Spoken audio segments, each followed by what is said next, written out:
Hello, hello. And happy Saturday. I think we are live now on Facebook. There we go. I'll get it out. Rachel is opening up our Facebook group. She is opening up our Zoom room. It is Saturday. Hey, for Saturday. You know, our world has changed so much that, every day is just so different today. And many of you have told me that this is such a priority in your life, that this coaching time has been so helpful, and this 21-day challenge. So right now, as you're jumping on, just say hi to somebody in the Zoom room, somebody in our Facebook group. Many of you already are getting to know one another. I'm following the chats as you're introducing yourself. Look at all you guys jumping on. What a great day. Hey, I want to take a moment, and a lot of you are asking me about the Wise Behavior Journal and how helpful it's been already for you. So thank you guys so much. It's an investment worth purchasing for yourself. Make sure that you do get that Wise Behavior Journal. You can go back to the link that you registered. Just click that $19.99, and that way you have the unlimited resource to be able to get all of our teachings, all of our coaches, for all 21 days, along with the journal. Now, guys, how many of you, after Cynthia the other day, went out and either bought a new water container? I'm talking to my friend Lisa. She got the same one on Amazon, and we are drinking so much water. That was so helpful. But that's the beautiful thing with Wise Behavior, you guys. You're walking through your water, your intake, your supplements, and your exercise, and make sure that you are journaling. Remember, I told you that journaling is a window into your soul, that as you're writing how you're feeling physically, emotionally, and spiritually, you literally are opening up your soul. And so it's very important that you're journaling. And then also I want to remind you, please stay muted and keep your cameras off so that we can really pay attention to our guest speaker. Virginia Dixon is a very dear friend, and I've recommended her to many people. She helps us really understand the art of brain science. And she is the owner of Tender Hearts Enterprises. She is the best-selling author. Her book, and remind me, it's Rest, right? Is that correct, Virginia? Yes. Academic papers that I've written, and I'm doing research on rest, the reconstitution approach to healing. It is amazing. And Virginia has an incredible villa, and she allows a lot of times people to come as she does her work with them. And so guys, listen, I want to get right into this, but remember what we said with this 21-day challenge, that as we elevate our energy, we are understanding physically, emotionally, and spiritually our responsibility to understand energy, that we must supernaturally understand the energy God gives us, and that really through the Word of God and prayer and intercession. But also there's the practical side, the physical side, and the mental side of understanding energy. And so I brought on some great faith leaders, thought leaders, and today, Virginia, it's an honor. You've just been amazing as a friend, and everyone that I've sent to you is so appreciative of your gift. So again, if you'll just jump on mute, everybody getting on today, mute, because we don't want any echo or distraction as we talk with Virginia today. So guys, listen, last thing, don't forget, I do know that Rachel told me we're almost out of the energy shirts and the energy gym bags. So guys, if you want those, you can check out the website or on Instagram. Great reminder, wear that and just be energized. Okay, now it's time to hear from the expert. Virginia, thank you for all that you do. Thank you for your gift and your talent. Thank you for using your tender heart to touch so many lives. So let's just jump right in today. Maybe start by telling us a little bit of your backstory and who you are, and then I have a few questions for you. Well, my backstory is very colorful, but I'm an immigrant. I came to America in the 60s with my father, left a country in political turmoil, and came to one experiencing a civil war of values in the 60s. In the 60s. And I remember being a child, Tammy, and I know you're all about story, but I remember thinking the 60s, well, you know what the 60s was like in New York. It was not pretty, the East Coast. It was very much the climate that we're experiencing now nationally. Yes. And I remember thinking as a child, I don't hate them, they don't hate me. I went to an almost all Black school, by the way, which I don't know if you know this or not. But I remember the conflict that just erupted and the chaos that broke out. And I remember thinking confusion, chaos, and dis-ease leads to illness and death. Wow. Of the spirit, the soul, and the body of a person. I didn't have those words as a child, but I remember rejecting the chaos as being the antithesis of everything that a soul longed for, that we as children desired. And I remember being helpless to do anything about it. So the theme of rest really is woven deep into my heritage. French, Italian, Swiss, German, 14th, 15th, 16th century, ended up in Montevideo. But it wasn't until Fidel Castro was like this close to my dad having a conversation that he thought, you know, this is the antithesis of everything that it is to be human. I've got to get my family out of here. Yeah. And so as Providence would have it, we ended up in America. So this theme of unrest is woven deep into my heritage. Mm-hmm, mm-hmm. Okay, I have questions, but I'm already shifting. We said we would do this. We would just see how the Spirit led us. But you've made reference to the 60s, the turmoil in the 60s, so similar to what we're going through right now. And there is so much unrest right now. We see it physically, we see it through the media, but we're feeling it in our soul. So talk to us a little bit, because many of us are going to bed at night either afraid, angry, hurt. What do we do? How do we find soul rest? Yeah, let's get practical, because I know we have time restraints and we have many platforms to continue the conversation. But at the end of the day, I want to address our constitution. We have a spirit, a soul, and a body. Those are our constituents that are regulated by our will, right? The cavity in our soul right here. So if you get this word picture almost of a bow and arrow, there's this natural tension that draws us up to heaven, that calls us spirit. And then there's this practical fat component of we're grounded here on earth. But in the center is this cavity called the soul. Everything is regulated by energy, by an electric-magnetic field. As a scientist, we find many ways to describe, to explain, and to speak to this. So try to keep me centered, because I love talking about the science of our faith, the science of healing. But for all practical purposes, think of yourself as this triune being, the spirit, the soul, the body. And that's what we need to reconcile, the conversation in those three spheres to do what? To displace confusion, chaos, and dis-ease, because there's these spheres of government, right, that we have to regulate.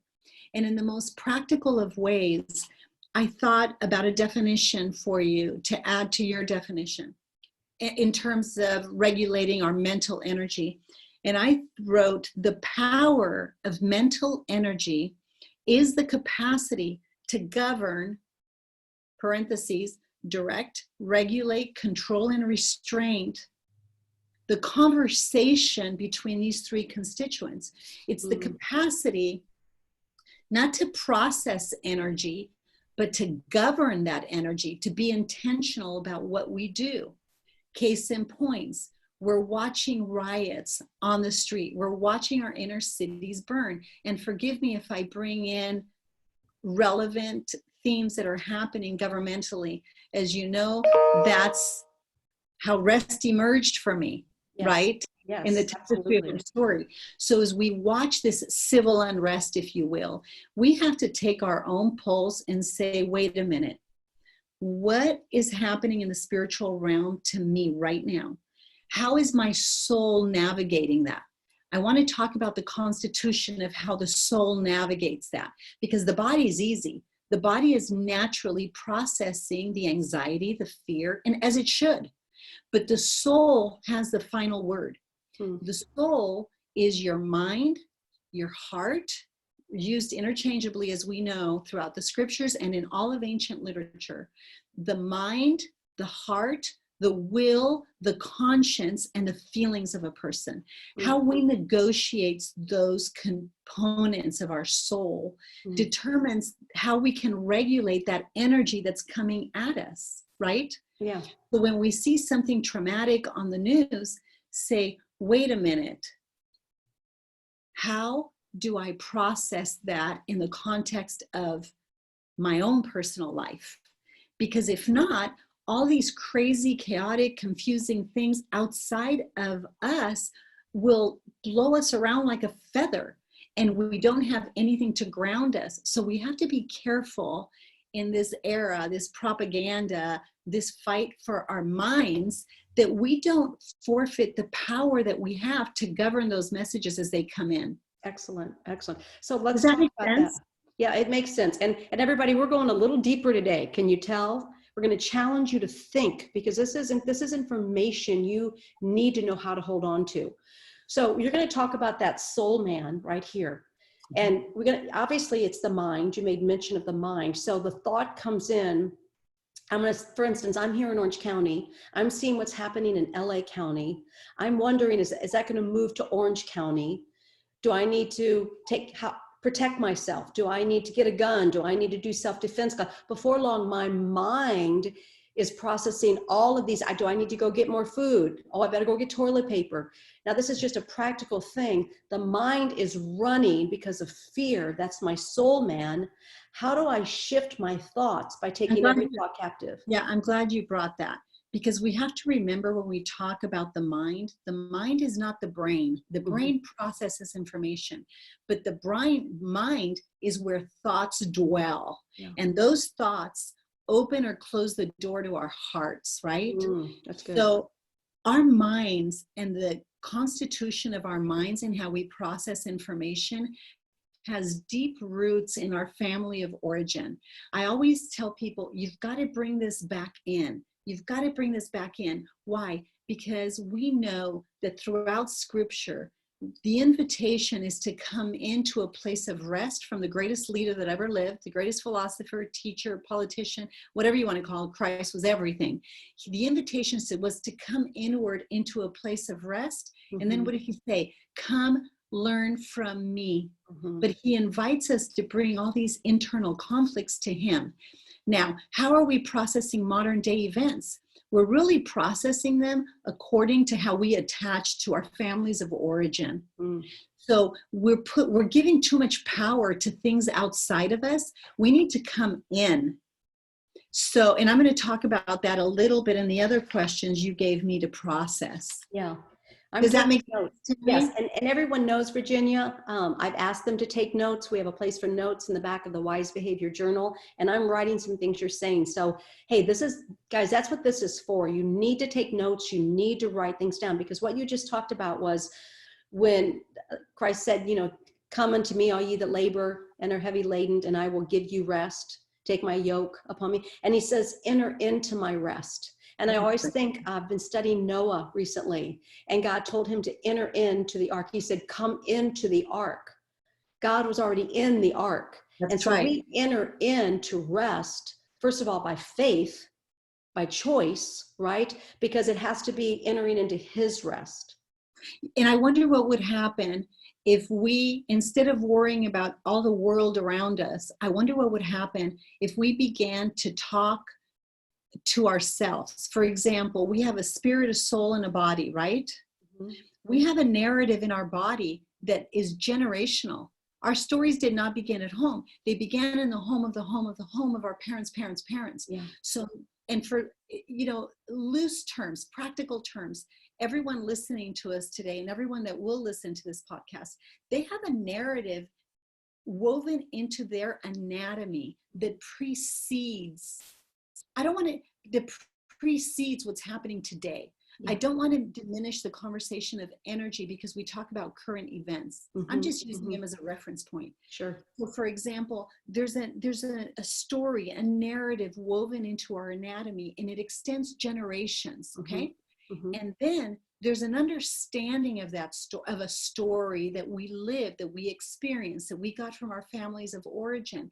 And the narrative of that story is where? It's right here in our soul.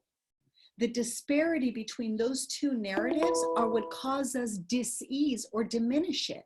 And so one of the things I try to help people do is say, be careful when things outside of you cause you fear, which diminishes your capacity to hold on to faith. Yeah. which causes you anger, which blinds you to compassion to what's going on with somebody else. So we got to be careful about these things that rise up inside of us. Mm-hmm. Mm-hmm. So one of the things I encourage people to do is to, before you start talking about everything that's happening outside of you, go inward and say, wait, what's happening to me? How's my mind processing this? What are my thoughts? Because my ideas come from, fill our mind and our process in our mind. Well, those ideas about us come from our families of origin. Mm-hmm. You know, how was trauma, conflict, fear? How were all those things resolved in our family of origin? And then it kind of brings the focus inward. Excellent. Well, my mind's going in two different ways. And not long ago, I actually did a master course, and I talked about the difference between nurture versus nature. And are we a product of nurture or nature, or both? And to your point, I have 3 children, and they could not be more different, especially with this pandemic. You know, one's like, it doesn't even exist, I don't need a mask. And one is, I won't leave my house and haven't. And now, was it nurture or nature? So I think here's what, to your point, part of what we feel, what we think, the way we react and respond and process has to do with possibly the way that we grew up and possibly just genetic who we are. So if you can maybe help me understand, you made reference to the difference between our mind and our brain, right? Help me understand, because where are these thoughts? Is it here and it's just I'm programmed this way because it's my brain and my brain's programmed? Or where does my will come in? So funny, when you were just saying that for the first time, and you know, Ravi Zacharias was a mentor and a friend, and I so mourn his loss. But when you just talked about nature and nurture, you know what I felt come to me that I speak to all the time? I don't think it's a nature and nurture, it's what's sacred about our common humanity. I think the focus needs to go to what's sacred.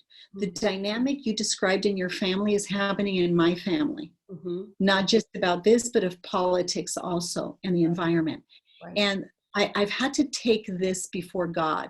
How do these things happen in this from the same home, right? And it's because God deposited, evidenced by a fingerprint, something sacred in our common humanity. And what's sacred, God gave everyone individually the capacity to self-govern, direct, regulate, control, restrain. And in that conversation, there has to come a mutual respect that God extends us, that Jesus extended us. That's why he asked so many questions, and that we must extend each other. And that is, instead of worrying about what we need to tell and what we need to do, we need to learn how to listen to what the body's revealing and what the heart is speaking. Yeah. Because if we're careful to do that with people, we'll begin to recognize the disparity between them. But we need to reconcile that conflict within ourselves first. And I know I'm saying a lot of heavy things, Tammy, but I'm going to resource everyone with the tools and the resources and the capacity to do this. Right. And with opportunities for further conversation on this topic. But there is a complexity between what's nurture and nature. It's what's sacred.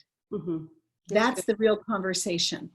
Well, go a little deeper with our understanding of the brain and the mind, because honestly, I used to always think it was the same until I started really researching. Yes. And, you know, how I see it, and something real easy just came to mind. And anytime I can grasp something easy to communicate, I got to just say it. Yeah. Okay. This is the easiest I can explain it. If you think of everything around you as a quantum field of energy, and if you think of, for the sake of oversimplifying the things of God, but if you think of everything as this energy field, that energy is transmitted, it rains from heaven, and it's transmitted through a soul via electromagnetic frequencies, via energy.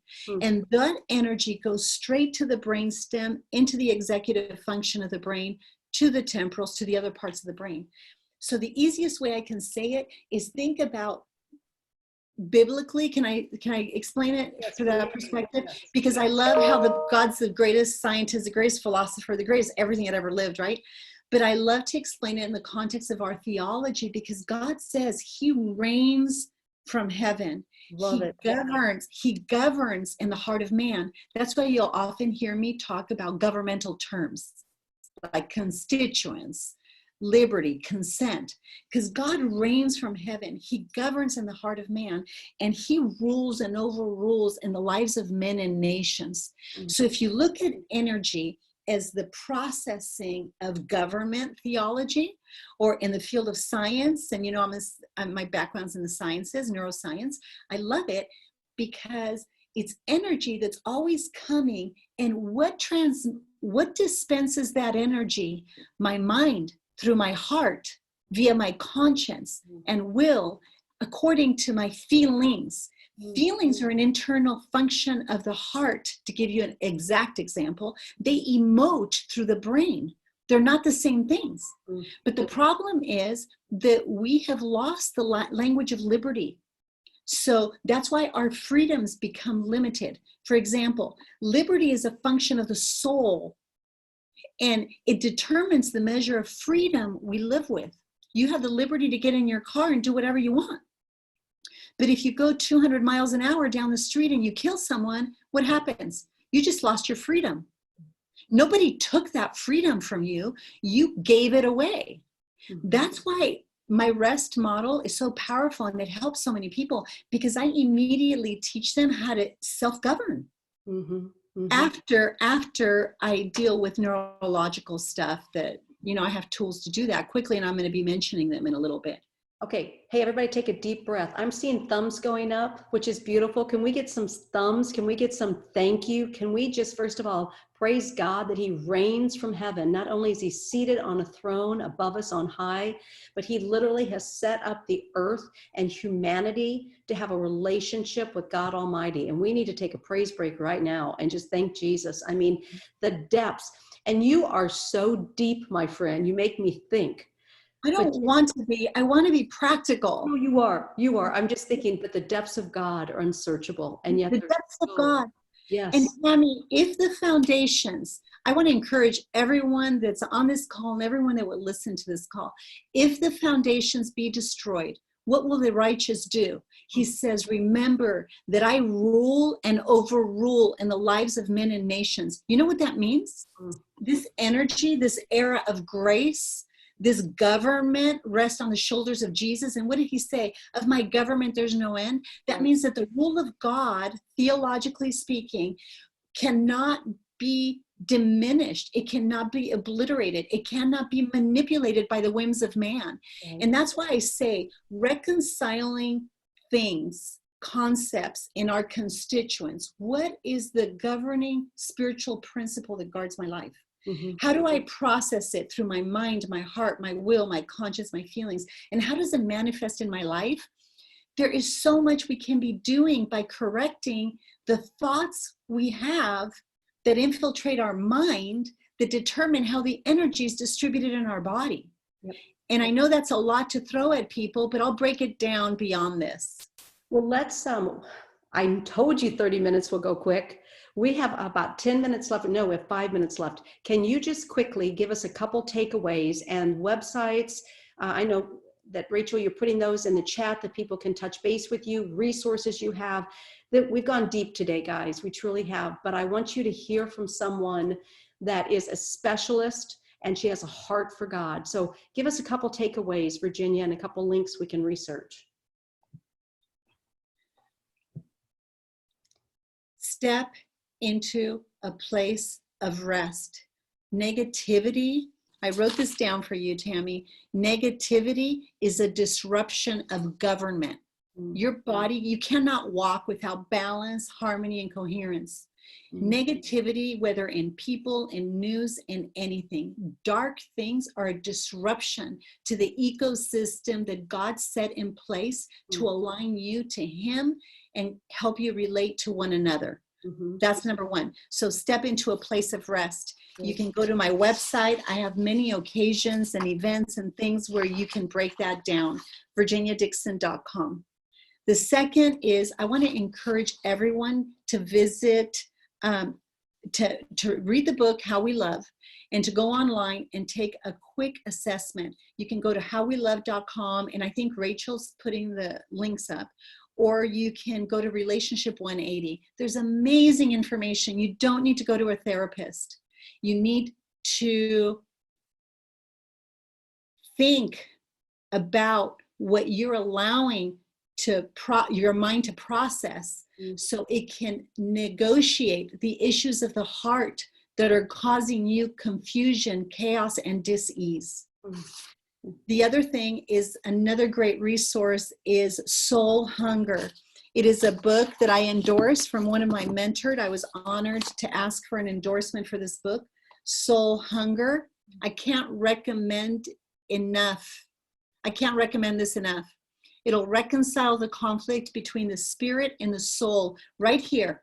I mean, between the spirit, the pull of the spirit and the pull of the flesh right here. And it deals with issues of the soul. Fantastic resource. And here's the book, How We Love. But you can do a lot with online resources and find these talks online. And the other resource I have, if I could, Rachel, sorry, I didn't give you this one. It's called It Didn't Start With You, How Inherited Family Trauma Shapes How We Are and How We End the Cycle. Wow. Because trauma is about confusion, chaos, and dis-ease that's unresolved generationally, right? Yes. These are great things. Give me that last one again. It didn't start with you. With you. Yeah, okay. Tammy, I've been wanting to talk to you about this for a long time. Now you can just read it yourself. I will. And wow. I hope this wasn't too much. Hey, well, see, the beauty is, everyone, you can go back on our Facebook group for the next 24 hours, watch this over and over, take notes, write down words that you don't know what they mean, look them up. And God's the greatest teacher. Holy Spirit is the greatest teacher. He will walk you through the terminology that Virginia used, and he will begin to make really revelation to your soul, to your spirit. He will speak to you. What we learn from God in an intimate relationship with him. So I've said to many of you, if you're not faith-based and you're on this journey, I think God has you here for a reason, to understand that the energy comes from God. And it's not a crazy kind of energy. It's a divine energy from God that he breathed in our lungs the moment we were born. And he gives us life, and he gives us purpose and destiny. So this was amazing, Virginia. You are, every time I listen to you, it makes me think. And we need to think. You just said that. God gave us minds to think. So I just want to encourage you to go back. Now, guys, again, please share this. You actually can go from this right now. You can share this in a group. You can host a watch party. All of these coaching times are free at noon. I have such great guests. Tomorrow, I'm actually going to be bringing you a life coaching message on energy bandits. What are the bandits out there that are robbing our energy? And some of them are the very topics that Virginia talked about today. So you don't want to miss it. 12 o'clock tomorrow, Sunday, right here. Guys, don't forget, download your journal. We have a few more days to be able to do that. Get your shirt, get your workout bag. Go to that resource. Tell Virginia thank you. Send her an email. Tell her how much you appreciate her. And if you are part of the VIP room, then we're going to get off of this line and we're going to jump into our VIP room with Virginia, where you'll be able to ask her some personal questions. So it is now, what is it, 12:30. It's time to say goodbye. We love you guys so much. We will see you at 12 o'clock tomorrow. Watch this one over. I love you, Virginia. I'll see you in the Zoom room in 1 minute. Thank you. Thank you, everyone. God bless you. Rest.